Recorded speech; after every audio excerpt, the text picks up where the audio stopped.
Bonjour et bienvenue dans ce nouvel opus des Chroniques du Baron où aujourd'hui je vais simplement vous parler de comment stocker une information comme un bit, hein, vous verrez c'est assez simple, ou bien carrément éteindre un circuit. Voilà. Tout d'abord commençons par le bloc mémoire. Il faut savoir que le bloc mémoire va juste retenir une information indéfiniment jusqu'à ce qu'elle change. Par exemple, ici, c'est ce circuit qui est allumé et qui va pouvoir transmettre une information. Mais si j'appuie sur ce bouton, l'information va donc changer de côté, c'est-à-dire que maintenant c'est ce bloc-là qui est allumé. L'information est retenue indéfiniment alors que je n'appuie plus sur le bouton. La mémoire est simplement constituée de deux portes logiques non qui s'entreteignent, ce qui fait que lorsque l'on allume une porte, l'autre va devoir s'éteindre, fatalement. Pour ce qui est de son utilité, vous pourrez par exemple, dans une map aventure, devoir imposer un choix à une personne qui devra ouvrir une porte ou l'autre et pas les deux en même temps. C'est simple, avec une mémoire, il suffit d'appuyer sur un bouton pour retenir l'information et laisser une porte ouverte et l'autre éteinte, et inversement. C'est bien sûr juste une solution basique, hein.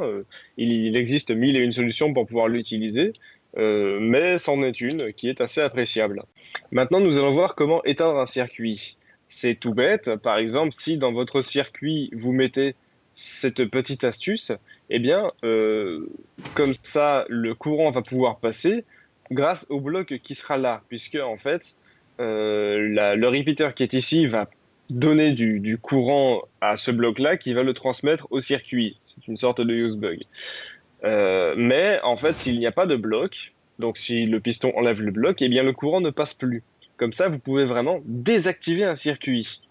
Alors, pourquoi je dis ça?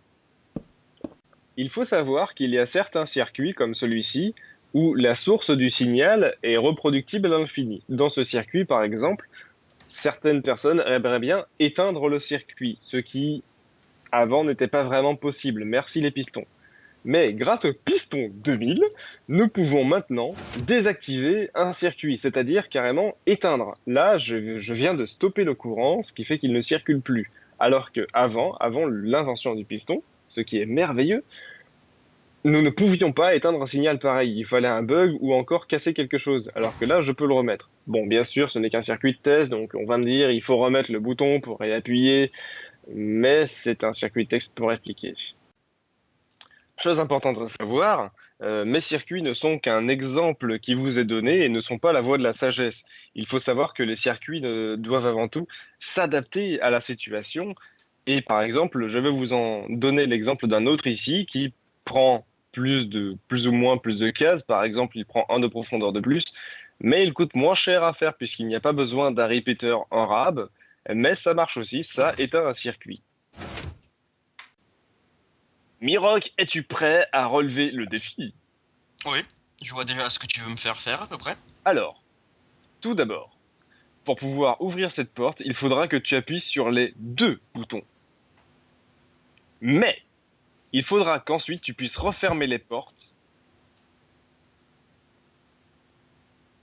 Obligé d'appuyer sur les deux boutons. Oui, oui, il faudra que tu actives les. Il faudra que tu appuies sur les deux boutons pour pouvoir ouvrir la porte. Et Pas il faudra forcément aussi que tu puisses. simultanément. Et du coup, il faudra que tu puisses la fermer avec cet interrupteur. Mhm. Bon, allez, on va être gentil. Avec ce bouton.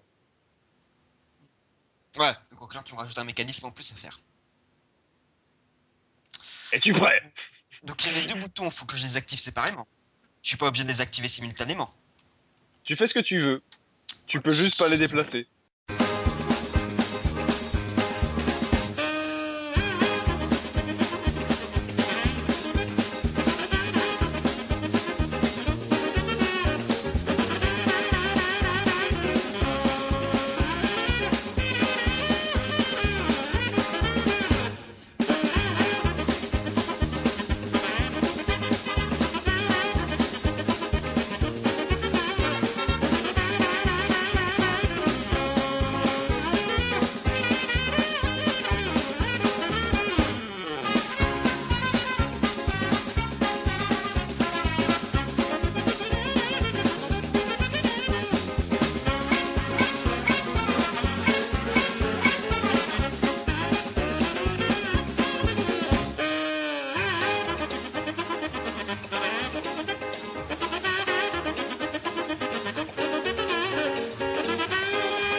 OMG, et voilà, il a réussi. Je comprends pas comment. Mais effectivement, il a réussi en faisant un deuxième étage à faire ce circuit de taré. J'ai beau lui dire que Et voilà.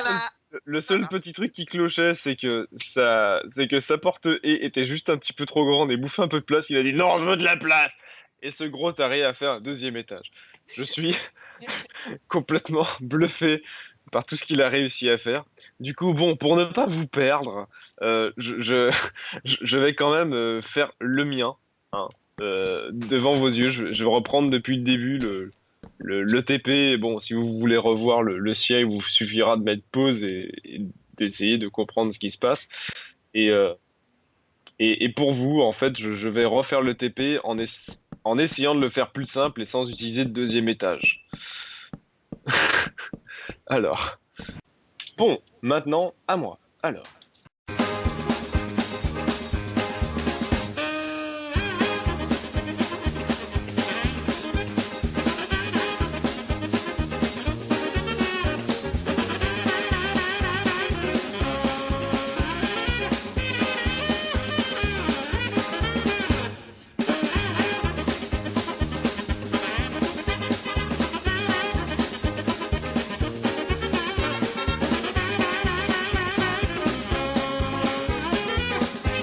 donc, déjà, on réinitialise tout.